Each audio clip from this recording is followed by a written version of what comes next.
with the formalities out of the way, I just want to give you a few minutes here just to talk about some of your favorite roles, maybe tell us a funny story about being on set. Okay. Well, of course, one of my favorite roles was the governor of The Walking Dead. So, I don't know whether you've seen that one. And, you know, I came to that role, I was in LA. I'd seen the show because Andrew Lincoln was a great friend of mine.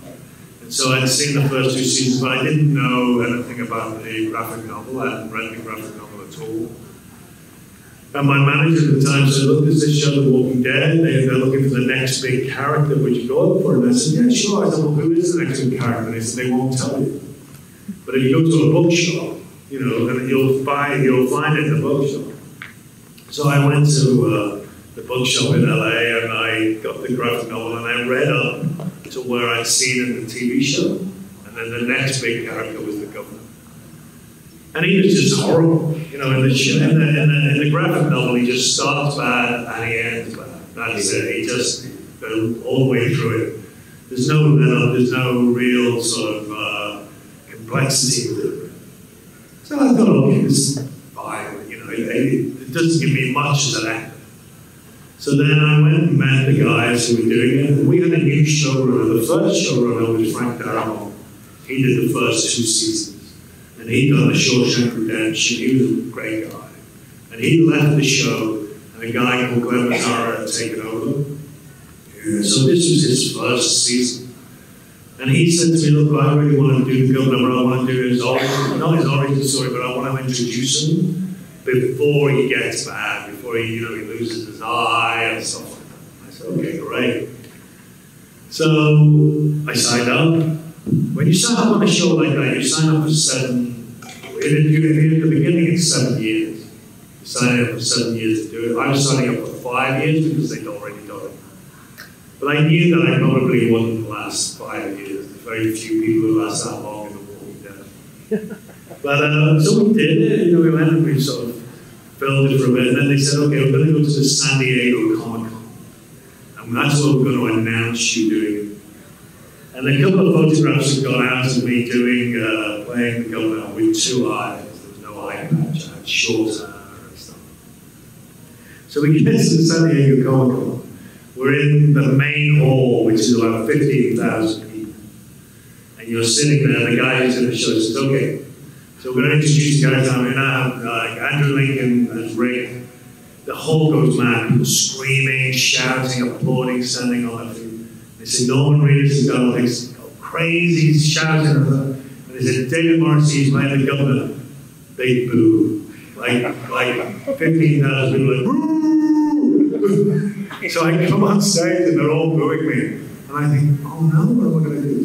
So I just walked to the front of the stage and I just went, come on. And it just went, and they started really shouting more and more, screaming. And I got them to a frenzy, and then I sat down, and then it was great from then on. They were in, and then they showed the trailer.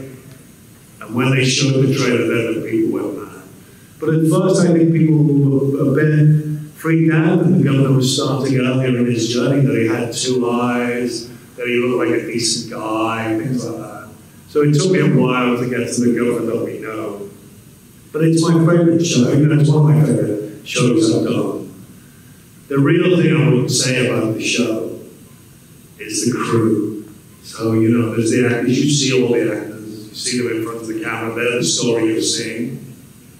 But we have the best crew in the world. You know, it's hot, it's like here, you know, it's, you know, you're in the high 90s, low 100s, sort of, in terms of heat, it's humidity, like here too.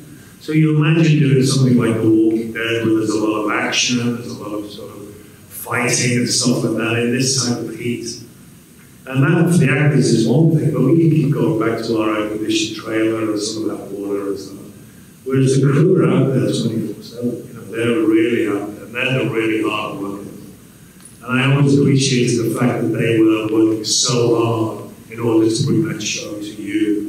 And it's a really well-run show. And some of my great friends are obviously some of the actors, but some of my really great friends are also people who work on the crew as well. So I miss the show a lot, but I think the work that we did on it was really, really great. So I'm very proud of it. Before we open it up to the the audience, I just got a question for you. You ever feel bad playing that evil of a character? Ever apologize to people on set after shooting a scene with them? Or shooting them? No, they mean it, so that's all right. The worst thing you can do as an actor is apologize to your character.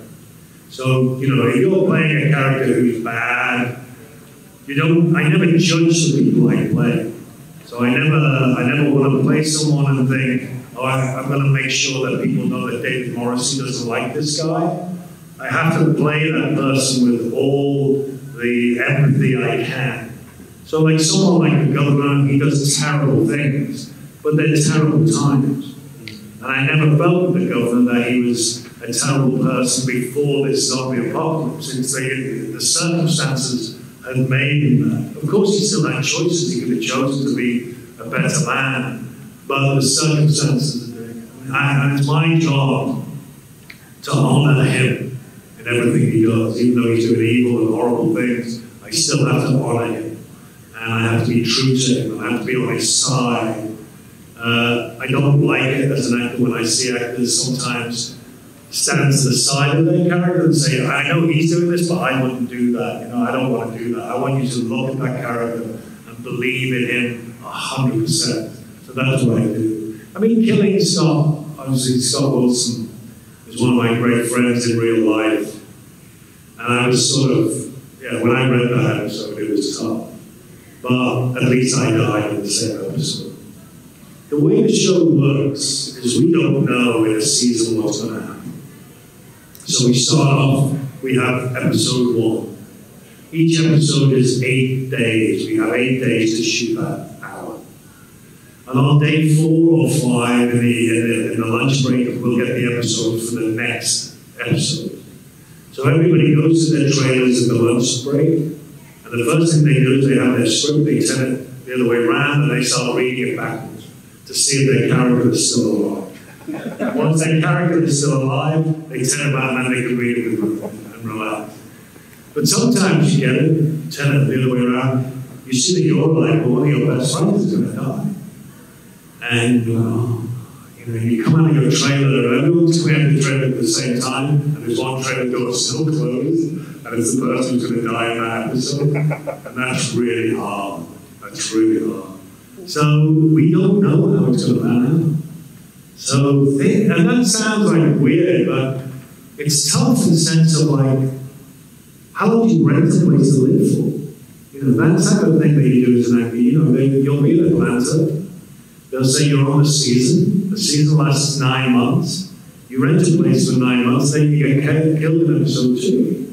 So you're like, oh, what am I going to do? You know, all of this country. So those type of weird, you find a car or whatever. Those types of weird things happen to you all the time.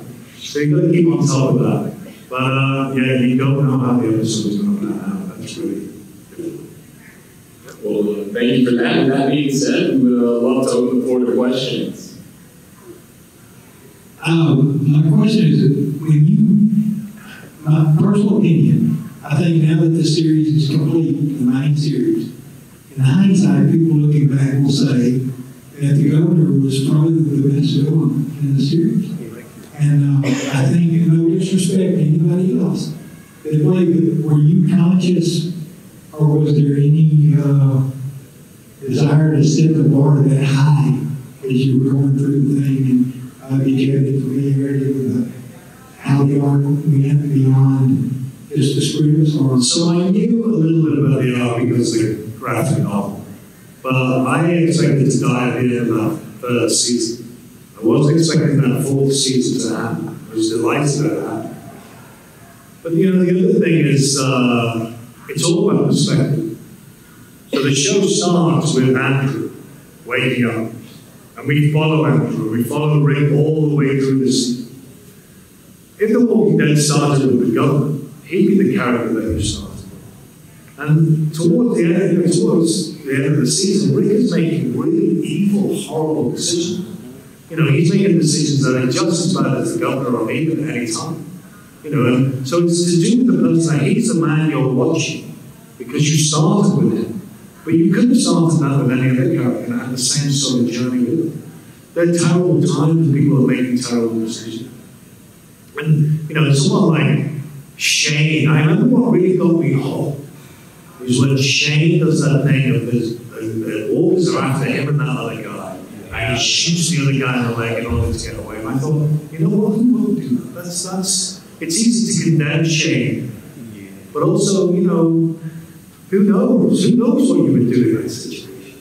And maybe it was a smart move, or, you know, saving his life or whatever. It's a terrible thing to do, and we would like to think better of ourselves. But we never know until we're in that situation. And that was the bit where I thought, oh, what this show is about is what's your moral character when the chips are down? Where are you? It's not a show about the zombie apocalypse. It's about human beings right in the middle of the storm and what they will do at that time. And some of them might make one decision on a Tuesday morning, and that same person will make a different decision on a Wednesday afternoon. It's just that circumstance. And that's what I loved about the show. It was a toying toss about where you would do, what you would do at any one time. And that's what I love. It throws people you love, people you hate into terrible situations, and they surprise you with what they do. And that's what I like about the governor, where sometimes you think, oh, he's going to do this, and he'd surprise you because he'd suddenly be kind to someone, or he'd be gentle. And that really threw people. So that whole arc in season 4, when he comes back, and he's trying to be good, and he just can't do it. You know, those things, I love that. That's all in the writing. That's great. Next question? Can you elaborate on your experience working on Doctor Who? Yeah, so what's really great about, you know, so the two big fan shows I've done are Walking Dead and Doctor Who. They have one thing in common for me, and that's a great leading man. So when you've got David Tennant and Andrew Lincoln, what you need on any show is a great leading man. And that by me, obviously they've got to be a great actor, that's a given. But both those guys, they're the first people on set, they're the last people to leave. They know everybody's name, they appreciate the crew, they work their ass off for the show to be good. And they are compassionate, and they are generous with the people around them. And that makes a great show. And Doctor Who, I only did one episode, but it was so great. And I did it for many reasons. One of them because I know David, he's so great. Russell T. Davis, brilliant. But the other reason I did it was most of the stuff I've been doing, my kids couldn't watch. Because I was either killing someone, or in bed with someone, or both. You know? So this Doctor Who was the first thing I could do where my kids could watch it. They knew why I left the house in the morning. You know what I mean? So and my kids knew I was an actor, but they'd never seen anything I'd done. They just didn't watch it. You know, and Doctor Who, they were obsessed with Doctor Who. And my eldest boy, when I got The Walking Dead, he must have been about 10 or 11 at the time. And he loved The Walking Dead. And he begged me not to do it. And I said, why? He said, because I won't be able to watch it during it anymore. I can't watch it. You know, so that was mad. But I love Doctor Who. Again, a brilliantly run show. Great fan base. It's had its ups and downs, obviously, but I think when Russell's at the head of the show, that's when I love it. I think he's such a great showrunner, wonderful man. And yeah, who knows? I didn't die on that show, so they could bring me back. You know what it's like. Who next? Yeah? Alright, so mainly, so basically at part where basically the prison falls and strange book, it will mainly strange the name of both your character and Virgil's character. Was there like some sort of a spin-off party thing that you did for pretty much every single beloved character? There was, yeah. So Scott's been on the show since season 2. This was the end of season 4. So Scott was the suspenders, his character. So all the crew on his day came and suspended. They came in. Wow. And they were just so, and there was a lot of tears out there. And we made it all have eye patches on when I did it the next day. So he died one day, I got it there. And he and I went out for a meal, and we played a lot of pool, and we stayed up late, because we were great friends, we were both leading the show. But what we used to do before that, in season 2, I think, before I arrived, the cast started to do this thing which they became known as death dinners, where they would all go out and have a dinner in a restaurant in Atlanta to say goodbye to the person. But they had to stop doing that because whenever like 4 or 5 of us went out for a meal just to, shoot the breeze, people said, one of them's going to die. This rumor factory suddenly started because it was like, we couldn't even go out for a meal at any one time. So we stopped doing that. When me and Scott, what they did was they would then have parties at someone's house to say goodbye. So, but like I said before, we didn't know we were going to leave the show until those episodes were delivered. So that was always a tough one. So now, the crew were great, and also, the actors leave, sometimes some of the crew leave as well, and they have parties for them as well. It's a big, I know this is sort of very overused term, but it is a big Walking Dead family. It's a big family, and it's sort of once you're in it. And one of the things I love about doing the cons is we all get together. Even actors I never worked with, I've got to become friends with. People like Stephen Hogg, who's become a great friend of mine, not because I ever worked with him on the show, but because I met him at the cons. He's a great guy. So those things, that's what I love about the show. Anyone else? During the episode Too Far Gone, I know you and Andrew Lee, his character Rick, got into a fist fight at the end. Yeah. During that fight, Andrew is known for actually punching his co-stars during the fight. Yeah. Were you actually punched during that, or was that before you started doing it? He didn't get anywhere near me. I'm hitting my hands. He's not going to go near me. I mean, we did have a fun on that fight, I have to say, because we have a stunt ranger who's great, really great. So he comes in and he starts telling us when to throw a left and when to throw a right and stuff like that. But it was the hottest day. It was really boiling hot. And it took a long, long time. And then, of course, if I hit him in the nose and his nose is going to bleed, we have to go away to makeup, put all this blood on him. And we're both covered in blood by the end of it. And the blood they use has this sugar in it. And that means that every fly in the county comes on Anthony. So not only are you fighting each other, but you're going to get flies. So that was crazy. But he goes for it. He does go. You've got to be careful. But he's safe as well. Our women actors were not safe. Andrew was very safe, very professional. But he didn't let it dwell on me.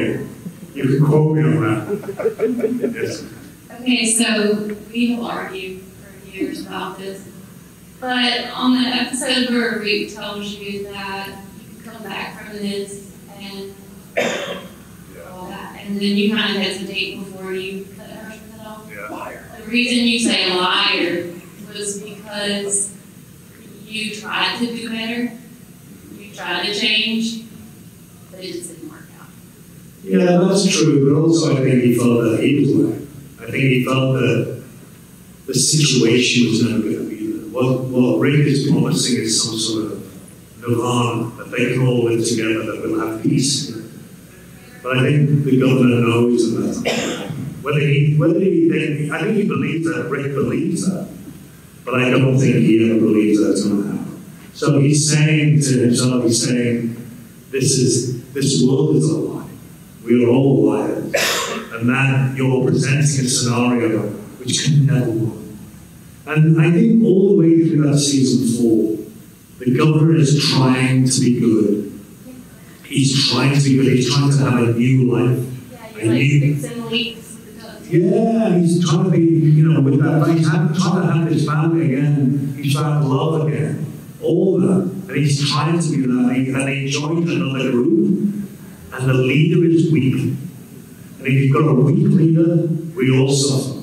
And he's trying to take a back seat all the time, but the leader is making terrible decisions. Well, and I watch it always when y'all are going to raid that group. Yeah. I can't remember the guy's name. When he drowns in the ground.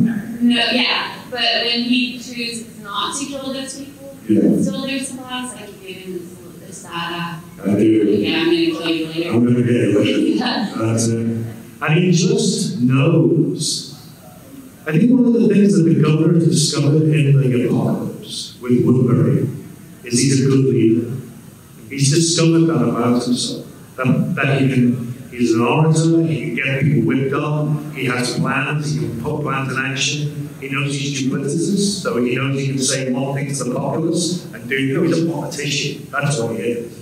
So when he decides, I don't want that long peace, I want a quiet life, he joins a group of people with a weak leader, and he thinks, that's not a quiet life, that's there. I'm going to have to step up. I'm going to have to call the shots, I'm going to have to take control. Once he decides that, then, he knows all bets are off. And he knows that if he went into the prison with Rick, there's two leaders. There has to be one leader. That would have been a great show. Yeah, it would have been great. But I think the zombie apocalypse is not a democracy. It's a dictatorship. And he has to be that dictator. Otherwise, it's not going to work.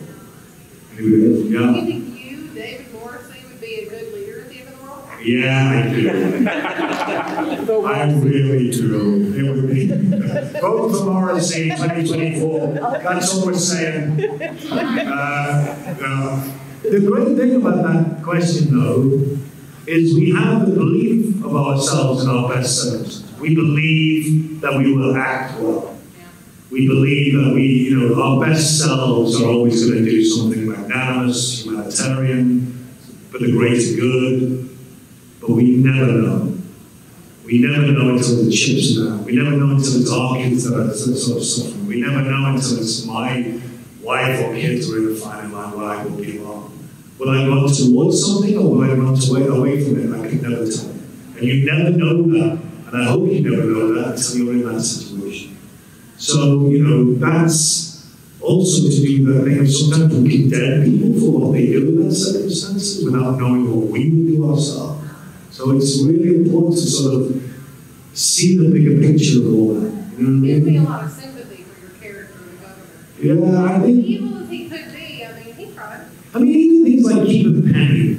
People said, that's horrible keeping a door. And I thought it was the most loving thing. It was such a weird thing. Because this thing came from nowhere.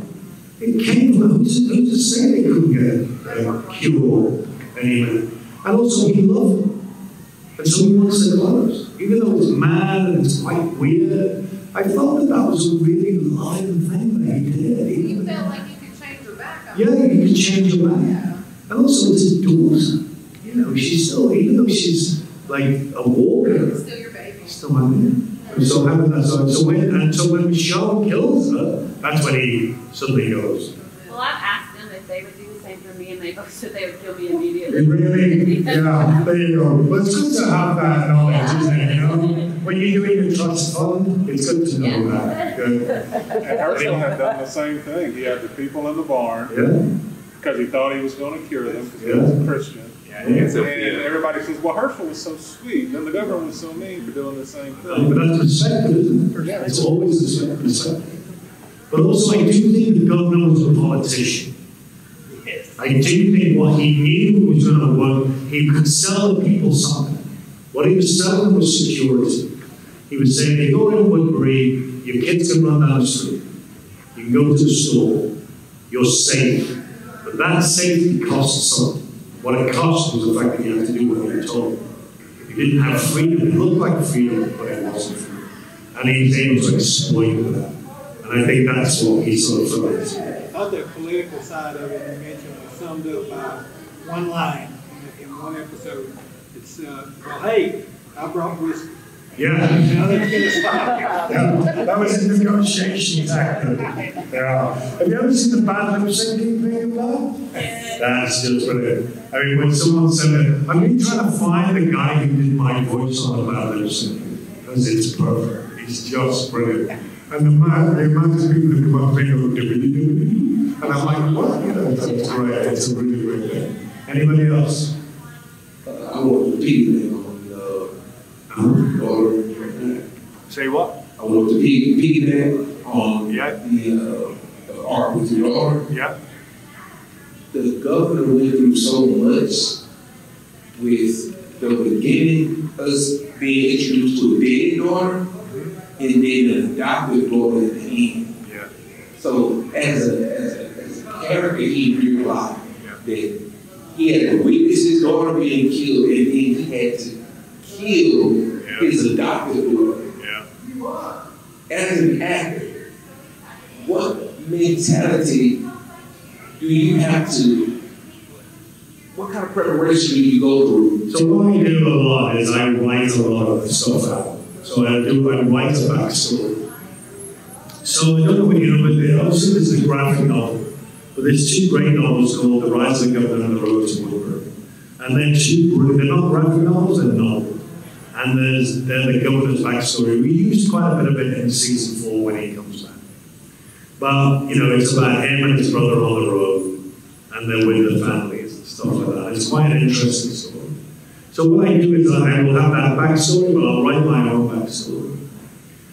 And for me, whenever I do any type of work, I look for the type of things that chime with me. So it's like, obviously family, obviously sort of, you know, my own sensibilities about to work, how to live in my life.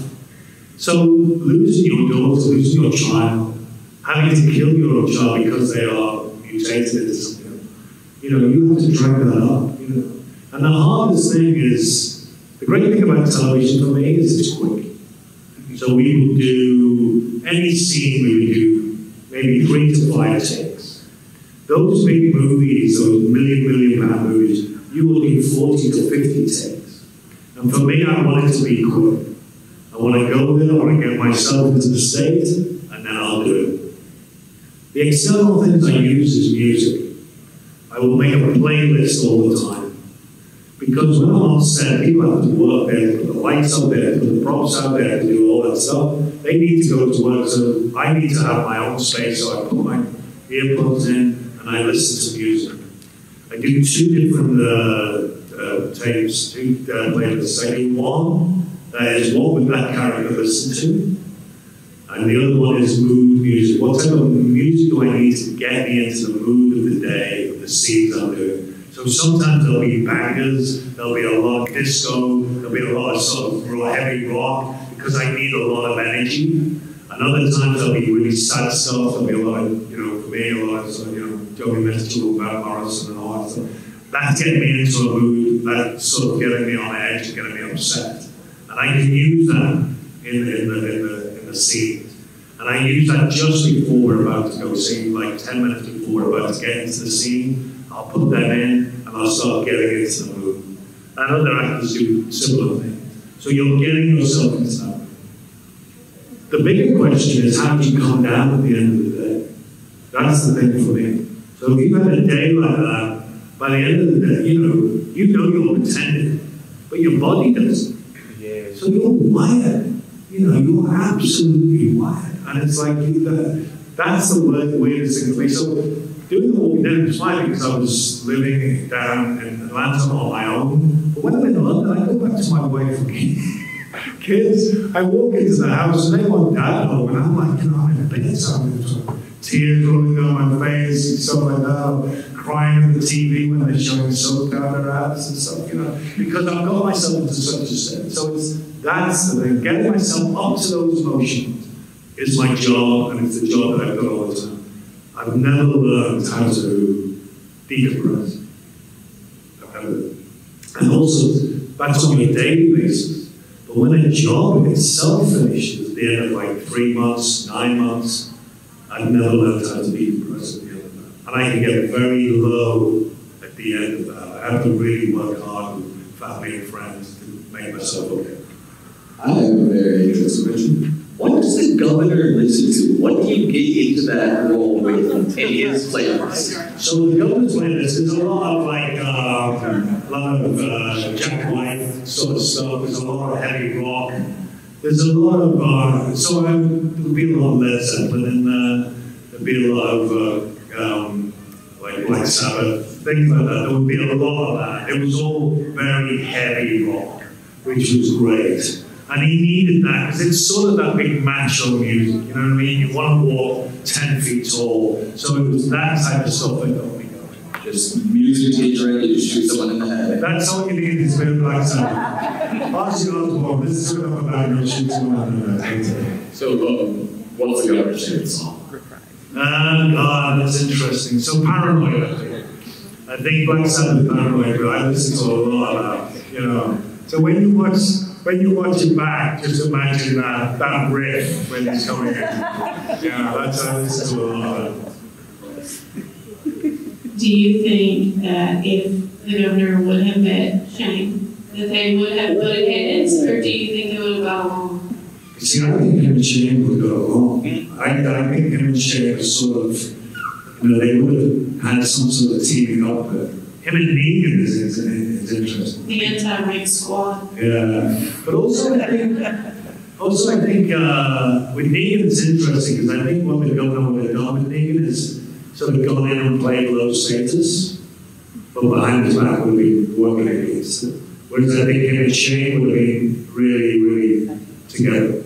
I think they would have been a good team. But I think he would have played Negan for his own game, really.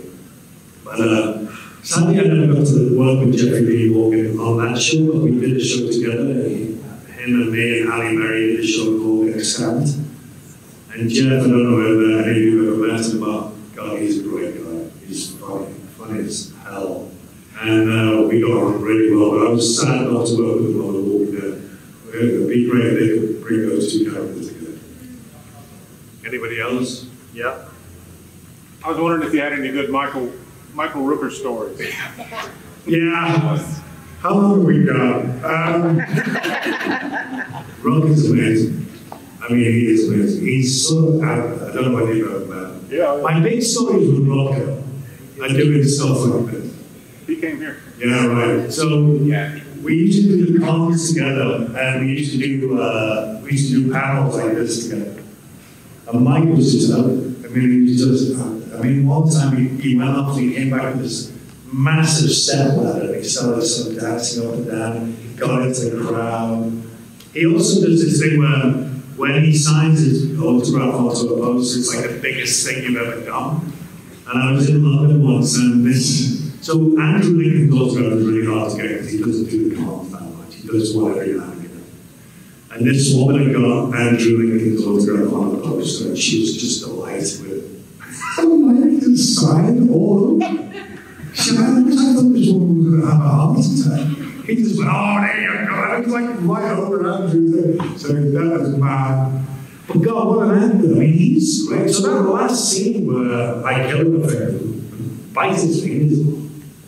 He did this amazing thing. So we were doing this fight scene, and it was it wasn't in a studio or a set, it was in an actual barn. And it was a barn that they found in the middle of Georgia somewhere. And I was quite new to this type of work. You know, I'd done stuff in England, I'd done fighting in England, all that stuff. But we got to this barn, Mike walked in and said, I'm not good at fighting. He said, you've got to clean that. He said, I want it dusted. There's been rats in here, there's been mice in here. He said, we've got to do a fight, I'm going to be breathing this in. He said, we both got to wrestle on the floor. He said, this place has to be cleaned up. I thought, wow.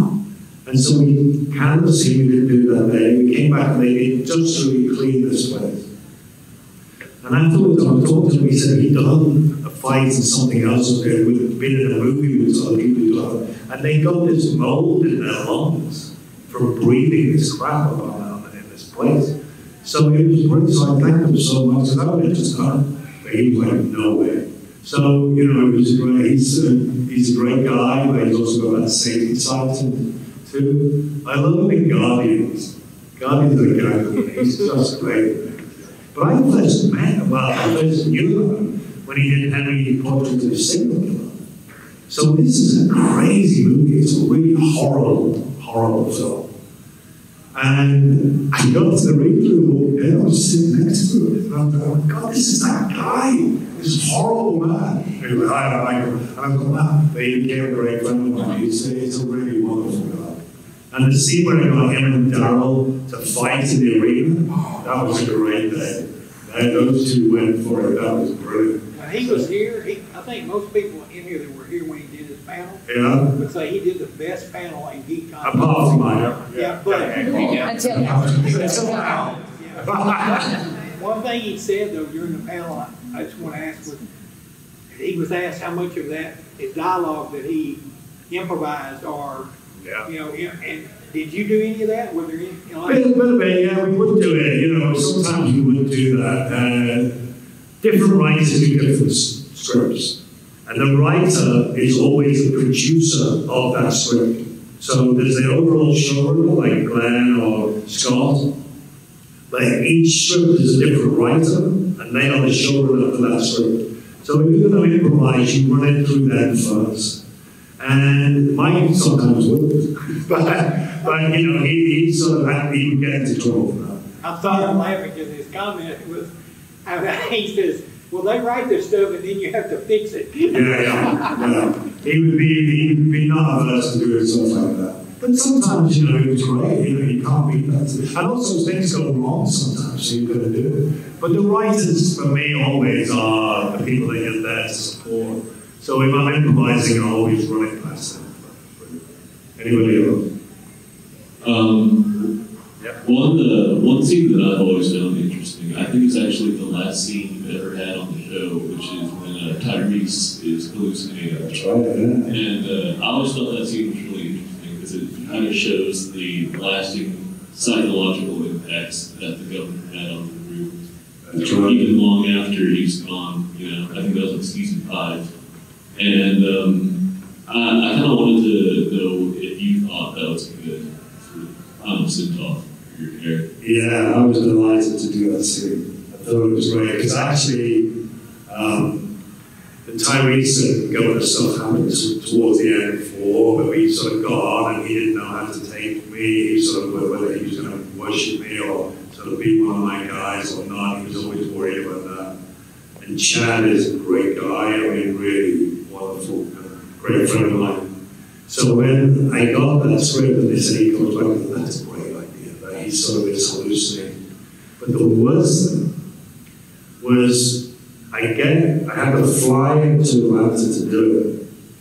And I had this, it was like some raid. So I come in, I had to wait on the plane, everybody has to get off the plane.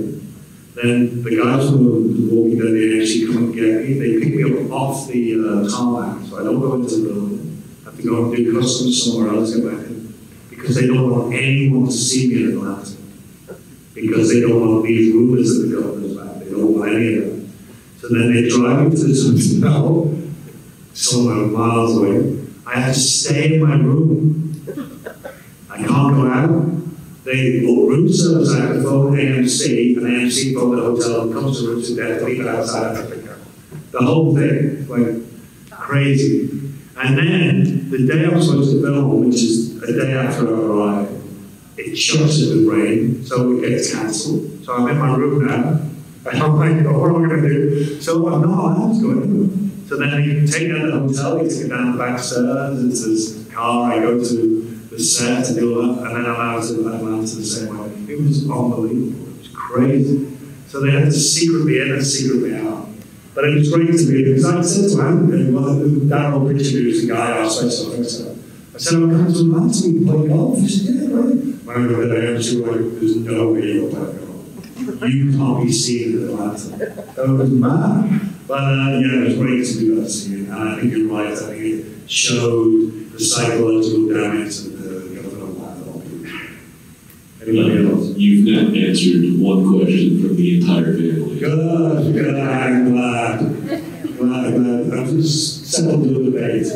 Do you have a question? Would you ever be down to reprise your role as the governor for the novels that you mentioned earlier? You know what, I would. Yeah, I think there's a lot of story in those novels.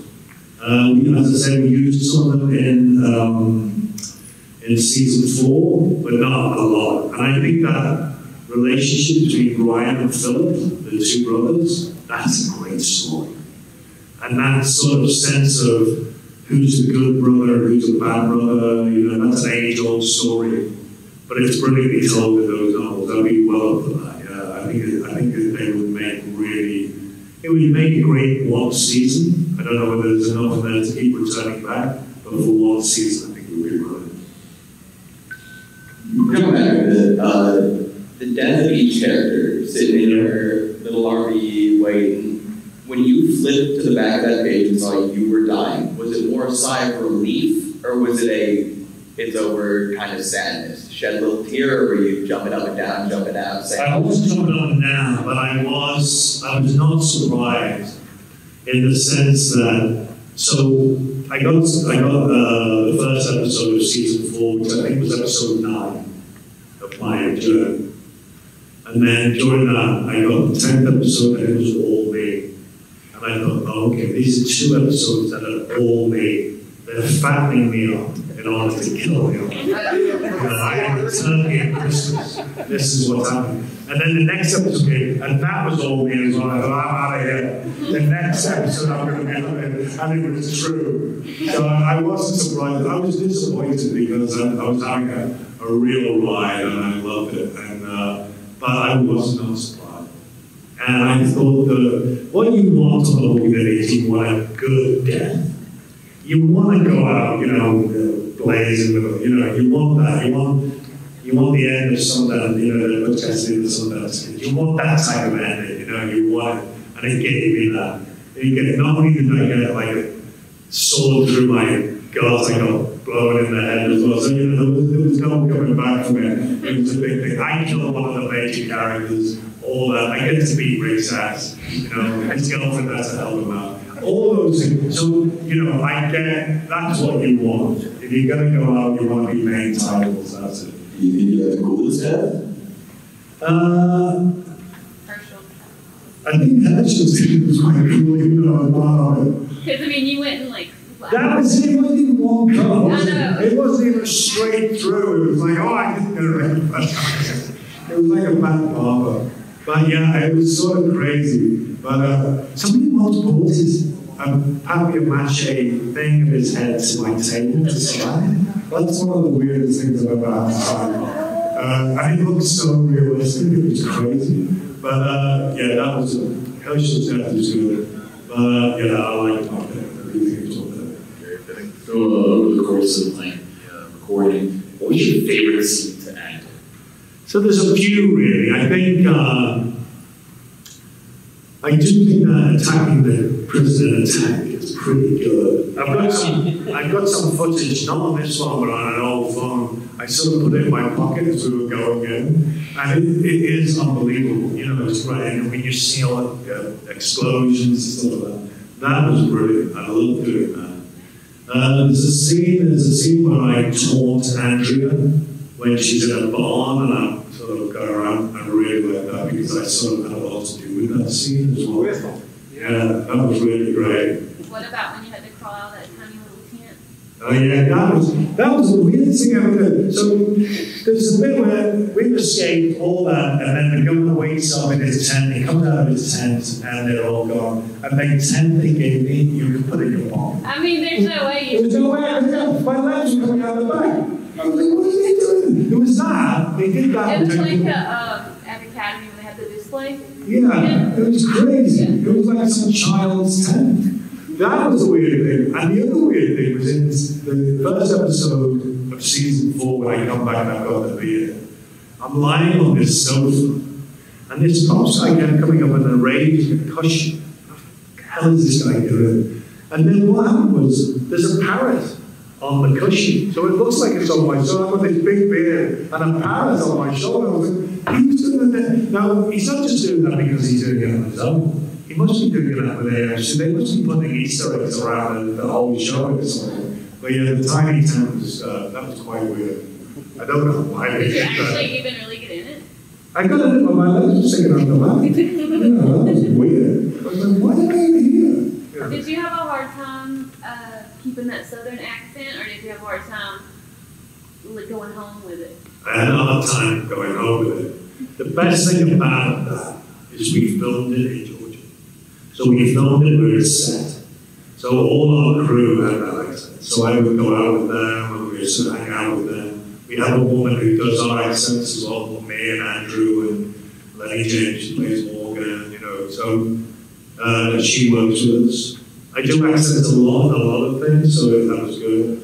One of the things I did a lot of before I started was I listened, and I know this is a different accent, it's not the same region, but I did listen to Bill Clinton reading his own book, because there's something about his tune which is quite interesting. And for me, one thing about that accent is there's a slowness to it. So you land on a vowel, and you stay on a vowel, and so that gives me a little bit of breathing space. Whereas if you do in New York, it's just so fast. So you have to think fast. Whereas with that Southern accent, it has a lovely, lovely tune to it. So I was able to stay in that. Do you ever revert back and just randomly do it? No, I don't. It's all gone. Could you do it? I need a little bit of time. I can say liar, but I can't do it again. Yeah, I mean, they're the things for me. You work hard enough. So they're the things you work hard at before you get to the set, and then when you get to the set, you're hoping you don't have to work. It's just going to be there. It's like any sort of athlete training in that way. But yeah, and I love that. But at least we were filming it there. We've been doing it. If I had to do a Georgia accent and we filmed in New York, that would be really tough. So did the eye patch throw off your depth permit? Yeah, the eye patch was tough because a lot of it was in night shoots. So you've got your eye patch on, you've got all these big lights. And when you take it off, this eye is blind. So it's actually the eye that's been out of the eye patch that's suddenly gone.